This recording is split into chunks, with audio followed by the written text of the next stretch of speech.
আমি এক অগ্নিদগ্ধ জীবন্ত লাশ। আমার সারা শরীরে আগুনের ফোস্কা। ব্যথায় যন্ত্রণায় খুব কাতরাই, কিন্তু চিৎকার করি না। আমার হাসি কান্না কষ্ট অনেকের কাছে খুব বাজে অভিনয়।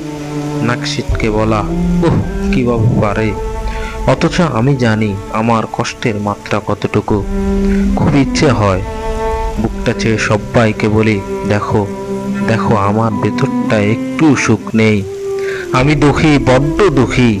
বিশ্বাস করো, আমারও তোমাদের মতো হাসতে ইচ্ছে করে, গলা ছেড়ে গান গাইতে ইচ্ছে করে, জ্যোৎস্না দেখতে দেখতে বাড়ির পথে হাঁটতে ইচ্ছে করে ফের এক নিমিষে সব ভুলে গিয়ে বছর সাথে কাগের মতো বাঁচতে।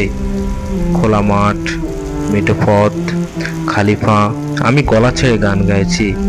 মুখ ভর্তি হাসি, চোখ ভর্তি উদাসীনতা, পায়ে পায়ে বেড়ে উঠেছে প্রশান্তি। আমি কেন এমন, কেন এলোমেলো আমার জীবন? আমি তো ভাগ্য লিখাতে খোদার কাছে কোনো ভিন্ন ধরনের অনুরোধ করিনি। তাহলে আমার মৌনতা ভাঙে। আমি উত্তপ্ত রোদের কড়াইয়ে চটপট করি। কোথাও পালিয়ে গিয়ে আশ্রয় পাব না। মানুষ আমার খোয়া শরীর দেখেই দূরে সরে গিয়ে দাঁড়াবে, অথচ বোঝার চেষ্টাও করবে না আমার ভেতরটাকে। এই পৃথিবীতে আমার সান্ত্বনা পাওয়ার কিছুই নেই।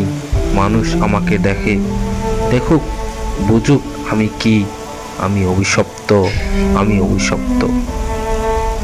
কিন্তু আমি অভিশাপকে ফাঁস কাটিয়ে হাসতে জানি, অট্ট হাসি।